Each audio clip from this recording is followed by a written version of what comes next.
এ ব্যাপার, কোনো বড় সড়ো খবর আছে মনে হচ্ছে।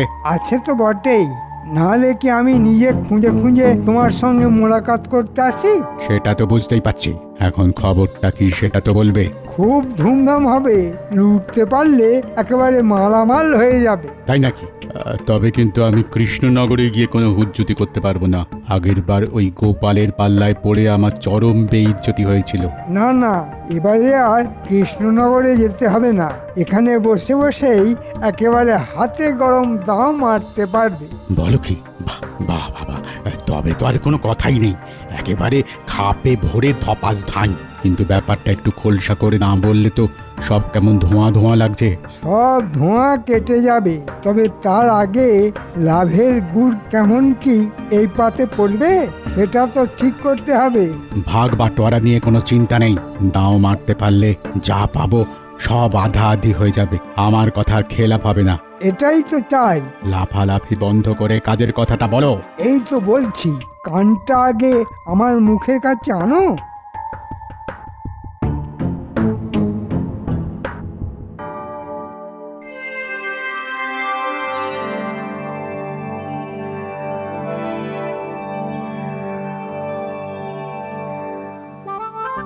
সকাল সকাল মহারাজের এই হাসি মুখ দেখলেই না মনটা কেমন খুশি খুশি হয়ে যায়। এমনিতেই তো মহারাজের মনে এখন খুশির লাড্ডু গড়াগড়ি খাচ্ছে, তাই আমাদের মনটাও খুশিতে একেবারে ভরে যাচ্ছে।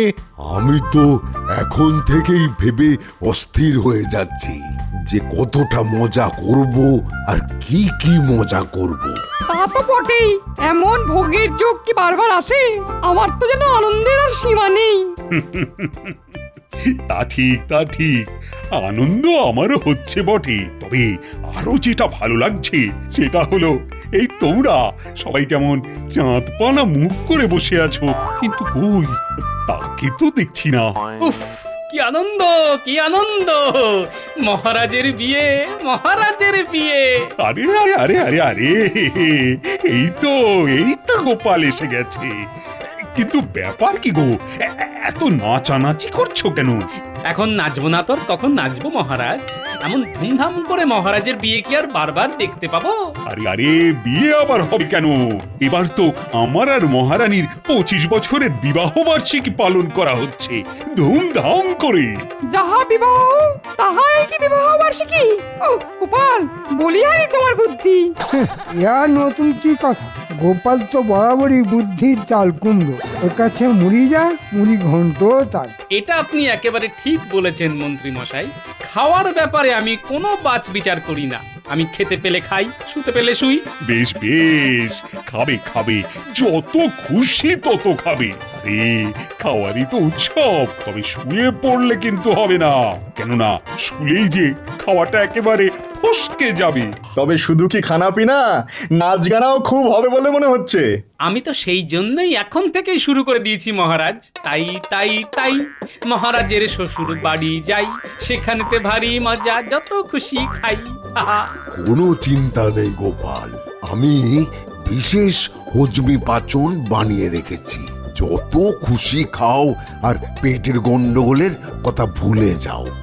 দিলে একটু সব দিক যাতে সামলানো যায় তেমন ব্যবস্থা করে দিন রাজবৈদ্য। মানে খাওয়া থেকে ঘুম কোনোটাতেই যেন সমস্যা না হয়। বেশ বেশ, তাহলে না হয় ওই ঘুম থেকে খাওয়া আর আশা থেকে যাওয়া, এই সব সমস্যারই আলাদা আলাদা বড়ির ব্যবস্থা করে দেব। বড়ি হোক আর বড়া, যা আছে সব জড়ো করে ফেলো। হাতে তো আর সময়ও বেশি নেই। কাল বাদে পরশু মহারানী তার বাপের বাড়ি থেকে বধূর সাজে কৃষ্ণনগরে আসবে, সেই ঠিক যেমন এসেছিল 25 বছর আগে। আর আপনিও তবে ওই সেজে বসে থাকবেন বরের সাজে, বেশ হাসি হাসি মুখ করে। আমাকে আর সাজাতে হবে না। আরে নাও নাও, সবাই তৈরি হয়ে নাও। আরে মহারানীকে আনতে যেতে হবে যে। এই ব্যাপারটা গোপালের ওপরেই ছেড়ে দিন মহারাজ। ওই না হয় কয়েকজনকে নিয়ে মহারানীকে সসম্মানে নিয়ে আসবে, আমি না হয় এদিকের সব আয়োজন সামলাবো। আমি না দেখলে এদিকে তো একেবারে সব ঘেঁটে ঘ হয়ে যাবে। হ্যাঁ হ্যাঁ, এইদিকের আয়োজন তদারকি করার জন্য তো কাউকে না কাউকে তো লাগবেই। বেশ, তবে গোপাল তুমি না হয় ওদিকটা সামলে এসো। যেমন বলবেন মহারাজ, কিন্তু ব্যাপারটার মধ্যে আমি যেন কেমন একটা গন্ধ পাচ্ছি। না না, মন্ত্রী মশাই নিজে কেন আমাকে পাঠানোর ব্যাপারে তদবির করলেন? এবার তো তাহলে একটু ভেবে দেখতেই হচ্ছে। আমার কি এমন মহারানীর মতো কপাল হবে যে পালকিতে চেপে বাপের বাড়ি থেকে স্বামীর ঘরে ফিরবো? হ্যাঁ? আমাকে এইখানে থেকে সারা জীবন পড়ে পড়ে কপাল ঠুকে মরতে হবে। হ্যাঁ, সে যা করতে হবে করো, তবে আমার জামা কাপড় জুতো সব একটু গুছিয়ে রেখো। বয়ে গেছে আমার গুছোতে। যাবে নিজে ফুর্তি করে মহারানীকে পালকিতে চাপিয়ে কৃষ্ণনগরে আনতে, আর তার জন্য আমাকে সব গুছিয়ে দিতে হবে। হ্যাঁ, আরে বাবা, একটু সাজিয়ে গুছিয়ে না দিলে মহারানীর বাড়িতে তোমার বরের মান সম্মান থাকবে গিন্নি? বলি থাকলো না চুরি হয়ে গেল, তাতে আমার ভারী বয়েই গেল। নিজের যা যা লাগবে নিজে বুঝে নেবে, আমি তার জন্য অমন ব্যাগ আর খাটতে পারবো না। হ্যাঁ, না না দাদু, এটা কিন্তু একেবারে ঠিক কথা। তুমি দিদাকে কারণে অকারণে খুব খাটাও। তুমি কিচ্ছু চিন্তা করো না দিদা, আমি তোমার পাশে আছি। তোমার খাটনি আমি মুখ বুজে মেনে নেব না। চলছে না, চলবে না, দিদাকে বেগার খাটানো চলছে না, চলবে না। এই ব্যাপার কি বলতো? হ্যাঁ, আজ তোরা এরকম উল্টো সুরে কথা বলছিস যে? এই ব্যাপারটা কি? তোদের পেট গরম হলো নাকি মাথা গরম? হ্যাঁ, সব সময় দাদু দাদু করলে হবে? দিদাকেও তো মাঝে মাঝে দেখতে হবে নাকি? হ্যাঁ, যদিও আসলে মনে হচ্ছে আমার কাছ থেকে কিছু আদায় করার জন্য ওরা উল্টো প্যাঁচ কষছে। এই কি হলো? সবাই যে একেবারে মুখে কুলু পাটনি। হ্যাঁ, কি আর বলবো, রাজবাড়িতে অত হইচই হচ্ছে, দাদুর কি আর আমাদের কথা মনে পড়ছে? নিজেই তো আনন্দ করছে, আমাদের বুঝি একটু হাসি মজা খাওয়া দাওয়া করতে ইচ্ছে করে না? তাই আমরাও ঠিক করেছি, দাদু যদি আমাদের কথা না ভাবে তবে আমরাও তোমার কাছেই থাকবো, তোমার কথাই ভাববো দিদা। যা ভেবেছি ঠিক তাই। যেমন দাদু, তার নাতি নাতনিও তো তেমনি হবে। হ্যাঁ? উল্টো প্যাচ মেরে ঠিক আদায় করে নেবে। কি হলো? হ্যাঁ, যেই দেখছো ওরা দিদা দিদা করছে, অমনি তুমি মনে মনে বিড় করতে শুরু করে দিলে। হ্যাঁ, আর সহ্য হচ্ছে না বুঝি? হ্যাঁ, না তেমন কিছু না, তবে ভাবছিলাম ওই মহারানীকে নিয়ে আসতে কচি কাঁচাদেরও সঙ্গে করে নিয়ে যাব। তবে ওরা না চাইলে আর কি করব, ওদের ছাড়াই যাব। আরে আমরা কি যাব না বলেছি একবারও? তুমি তো সব মনে মনেই বানিয়ে নিলে। আমি তো যাওয়ার জন্য একেবারে এক পায়ে খাড়া, তুমি বললেই লাফাতে লাফাতে চলে যাব। এই তো এবারে পথে এসো। তোমরা যে কি চাইছো সেটাকে আমি বুঝিনি ভেবেছো? তবে জলা জঙ্গল খানাখন্দ পেরিয়ে ক্রস ক্রস পথ পেরোতে যে খুব কষ্ট হবে, সেটা কি করে সামলাবি ভেবে দেখেছিস? কি বললি? জলা জঙ্গল? আরে আরে, এটা তো আমার মাথায় ছিল না। ঠিক বলেছিস তো, মহারানীর বাড়ি যেতে আসতে গেলে তো পটাশপুরের জঙ্গল পেরোতে হবে। ওই জঙ্গলেই তো দস্যু সর্দারের ডেরা গো দাদু। ওরে বাবা, আমার তো এখন থেকেই পেটটা কেমন গুড়গুড় করছে। তুই যেন দিনে দিনে কেমন ভীতু হয়ে যাচ্ছিস। দাদু যখন সঙ্গে আছে তখন আবার বিপদ আপদের কি ভয়? দাদু একাই সব সামলে দেবে। না না, এবার যেন আমি একটু বুঝতে পারছি, মন্ত্রী নিজে না গিয়ে আমাকে কেন গিয়ে দিল। তার মানে আমাকে চোখ কান খোলা রাখতে হবে। বলি তবে আর তোদের গিয়ে কাজ নেই, তোরা বরং আমার কাছেই থেকে যা। হ্যাঁ, ও, আর আমার জন্য বুঝি তোমার চিন্তা হয় না গিন্নি? না না, একদম চিন্তা করো না তো দিদা, দাদুকে আমরা একা ছাড়বই না। আমরা সবাই মিলে দাদুর সঙ্গেই থাকবো। বেশ, তাহলে চল দেখা যাক কোথায় কখন কি হয়। পাক্কা খবর আছে, রাজবাড়ি থেকে রাজার লোকজন দল বেঁধে আসছে মহারানীকে ওর প্রাসাদ থেকে নিয়ে যাবে বলে। তাহলে আমাদের কি করতে হবে সর্দার? আমরা কি ওদের নজরে নজরে রাখবো আসা যাওয়ার পথে? হ্যাঁ, তোর বোকা, শুধু নজর রাখলে আমাদের ট্যাঙ্ক ভরবে কি করে? আমাদের তো এই তালে মোটা মাল করে গিড়িয়ে ফেলতে হবে। তাহলে ওরা যখন এই পথ দিয়ে ফিরবে তখনই না হয় ওই ঝাঁপিয়ে পড়ে চোটপাট করে লুটপাট চালাবো। কি বলো সর্দার? আর তারপরে মহারাজের লেঠেল বাহিনীর হাতে কচু কাটা হব। এই রে, এইটা তো মাথায় ছিল না। হ্যাঁ হ্যাঁ হ্যাঁ, তাও তো বটে, মহারানীকে পাহারা দিয়ে নিয়ে যাওয়ার জন্য লোক লস্কর তো লাগবেই। হ্যাঁ, তাহলে আমরা কি করব সর্দার? ছোপ বুঝে কোপ মারবো? না না, যা করার সেটা একেবারে মাথা খাটিয়েই করতে হবে। তার মানে সর্দার মাথা খাটিয়েই ফেলেছে, এবারে শুধু কথা মতো কাজ করলেই কেল্লা ফতে। মাথা তো খাটিয়েছি বটেই, তবে এবার শুধু তককে তককে থাকা। ওরা সবাই আসছে সর্দার। লেটেল বাহিনীর সঙ্গে সাধারণ কিছু প্রজাও আছে দলে। হ্যাঁ, তা তো থাকবেই, তেমনই তো কথা ছিল। তাহলে আর দেরি করা যাবে না। নে নে নে, সবাই তৈরি হয়ে নে। ওই লোকজনের ভিড়ে মিশে গিয়ে সবাই মহারানীর প্রাসাদে যাবে। আর তারপরে তোদের কোনো চিন্তা নেই, আমি নিজে থাকবো তোদের সঙ্গে, ঠিক আছে?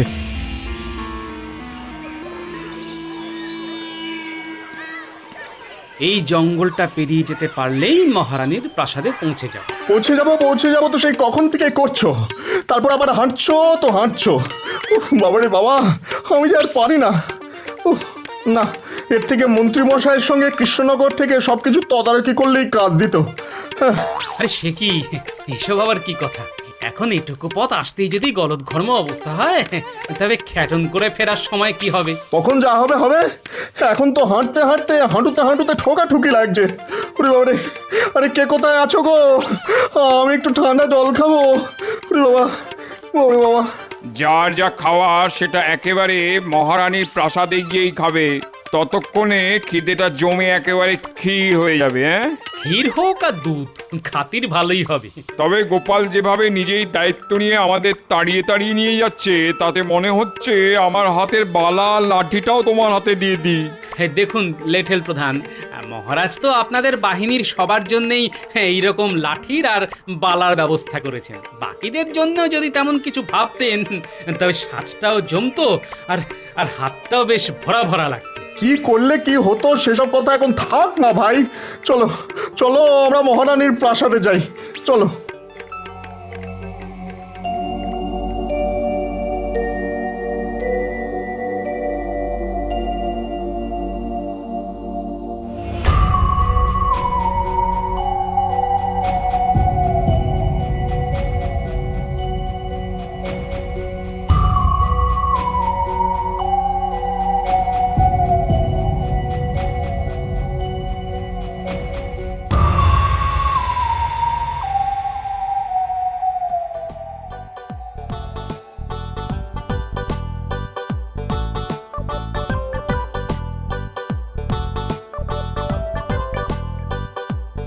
বাবা, খাবার দাবার যা আসছে সেসব তো সাবার করার আগে আবার চলে আসছে। খাবো কি, দেখেই তো পেট আইঢাই করছে। না না, আমি কষ্ট করে হলেও ঠিক খেয়ে নেবো। খাবার জিনিসে না বললে ঠাকুর রাগ করেন। হ্যাঁ, তবে আর কি, টক ঝাল মিষ্টি গুনে গুনে দু চারটি নয়, একেবারে বেশটি করে খান। সবাইকে তো খেতে বলছো, কিন্তু তুমি খাবে না দাদু? আমরা কিন্তু পেট ভরে খেয়েছি, আমার পেটে আর একটুও জায়গা নেই। আমার তো পেট এমনিতেই ফুলের জয় ঢাক হয়ে গেছে। এবার ভাবছি একটু ভেবে ভেবে খাবো, বুঝলি? তবে দাদু, তুমি কিন্তু একটু দেখে শুনে খেও। চাপ করে খেলে ঝপ করে শরীর খারাপ হয়ে যেতে পারে কিন্তু। না, বয়সে কাঁচা হলেও বুদ্ধিতে বেশ পাকা হয়ে গেছিস দেখছি।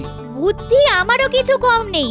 আমিও জানি খাওয়া দাওয়ার পরে একটু হাঁটাহাঁটি করলে পেটের চাপ বাপ বাপ বলে পালায়। হ্যাঁ, এটা বেশ ভালো বলেছিস তো। চল হেঁটে হেঁটে এক চক্কর কেটে আসি, আশপাশটা দেখাও হবে আর হাঁসফাঁস ভাবটাও কেটে যাবে।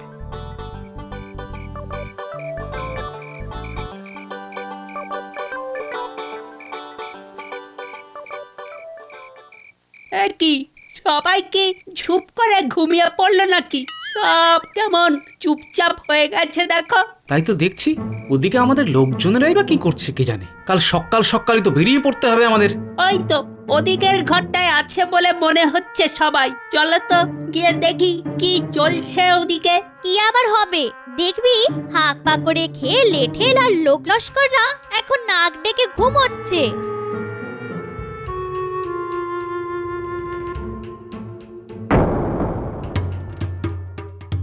আরে আরে, ঘুম কোথায়? এরা তো ধুমধাম করে খাওয়া দাওয়া করছে। আমার যে একটা খটকা লাগছে। সে কি গো গোপাল দাদু, খটকাটা আবার কি? সেটার জন্য যে তোদের একটু নজরদারি করতে হবে। ওই দেখো দাদু, একজন আবার খাবার কোথাও সাবার করার মতলব করছে। সেটাই তো দেখছি। না না, আর দেরি করলে হবে না, তোরা ওর উপর নজর রাখ, আমি ততক্ষণ আমার মতো করে খুঁটি সাজাই।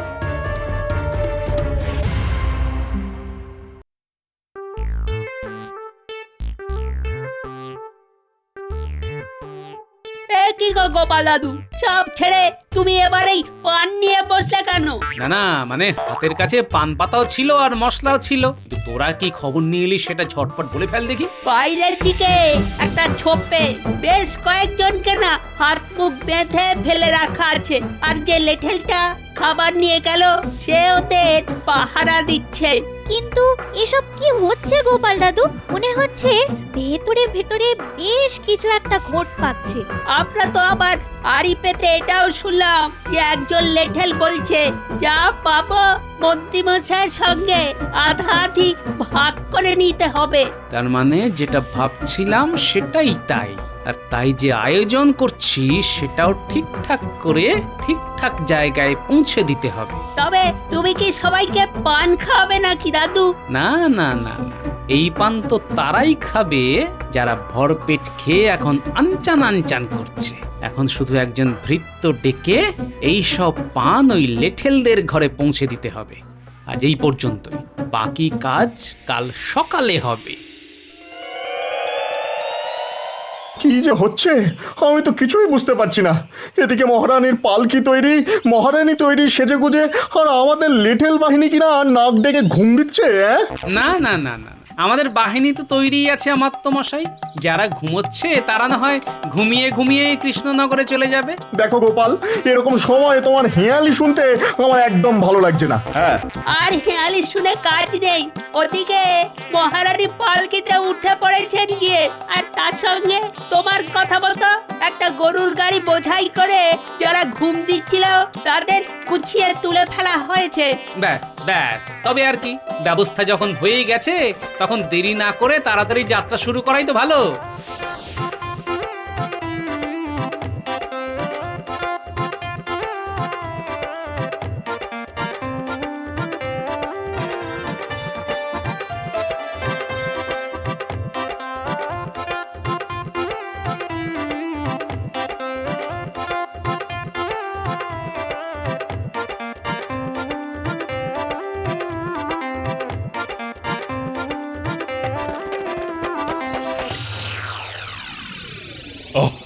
তাহলে গোপাল, ঠিক ভালোই ভালোই সব কাজ গুছিয়ে সবাইকে নিয়ে ফিরে এসেছো। সে তো ফিরতেই হতো, নাহলে গোপালকে আর আপনার সামনে মুখ দেখাতে পারতো মহারাজ? না না, বলছি পথে কোনো বিপদ আপদ হয়নি তো? আর সেখানেও ব্যবস্থা সব ঠিকঠাক ছিল তো? আগে মহারাজ, হয়নি বটে, তবে বিপদ যাতে হয় তার জন্য তো সব রকম ব্যবস্থাই করা ছিল। তবে গোপালের বুদ্ধির জোরে সব বিপদ কেটে আমরা ঠিক হেঁটে হেঁটে ফিরে এলাম। সে কি? কিসের বিপদ? কেমন বিপদ? না না না না না, তোমরা আমাকে সবটা খুলে বলবে তো নাকি? খোলাখুলির আর কি আছে মহারাজ, এই তো দেখুন না মহারাজ, যা আনার সব তো একেবারে বেঁধেই এনেছি। আরে আরে আরে, এরা কারা? এ তো মনে হচ্ছে দস্যু সর্দার। আহ, একে আবার কোথা থেকে আমদানি করলে? বুঝুন তাহলে মহারাজ, গোপালকে একটা কাজ করতে বললে ও আর একটা কাজ করে বসবে। ওহ, কোনো কাজ করতে বললে যে একটু নিশ্চিন্ত হবেন তার উপায় আছে? না না না না না, মনে হচ্ছে এরাই গোলমাল পাকানোর মতলব করেছিল। না না, তেমন কিছু নয়, শুধু মহারানীর সঙ্গে নিয়ে আসা অলংকার আর মূল্যবান জিনিসপত্র লুট করার মতলব করেছিল। বলো কি? সে কি কাণ্ড! আর সেটা গোপাল আগে ভাগে বুঝে গিয়েই ওদের উপকাত করেছে। রাস্তায় আস্তে আস্তে আমাকে সব গল্প বলেছে। সে তো বুঝতেই পারছি, কিন্তু কিভাবে? ওরা আগে সাধারণ প্রজা সেজে আমাদের দলে ঢুকে গিয়ে পরে লেঠেলদের বেঁধে এক জায়গায় জড়ো করে, তারপরে লেঠেল সেজে ফেরার পথে আমাদের লুট করার মতলব করেছিল। সেসব কথা কি ওরা তোমার কানে কানে বলেছিল নাকি? গুল গল্প দেওয়ার জায়গা পাওনি? গল্পটা যে কি সেটা তো বাচ্চারা তককে তককে থেকে আমাকে ঠিক সময় বলেছিল। তার আগে অবশ্য রাতে প্রাসাদে যখন আমি ওদের লেঠেলের পোশাকে দেখি তখনই আমার সন্দেহ হয়, কারণ ওরা হাতের বালাগুলো পরতে ভুলে গেছিল, আর তাই দেখি আমার সন্দেহ হয়। তারপরে তুমি কি করে এদের পাকড়ালে গোপাল? সে তো আপনারই বড়ির গুণে রাজবৈদ্য। আপনি আর সব বড়ির সঙ্গে যে ঘুম পাড়ানোর বড়ি দিয়েছিলেন সেটাই গুঁড়ো করে পানের মধ্যে মিশিয়ে খাইয়ে দিতেই সব একেবারে ঘুমিয়ে কাদা হয়ে গেল। তবে ধরা যখন পড়েছে তখন শাস্তি তো পেতেই হবে। 7 দিন ধরে বেটাদের আচ্ছা করে দুবেলা কান ধরে ওঠবোস করাবো আমি। দেখি দেখি কেমন লুট করার ফন্দি আঁটে আবার।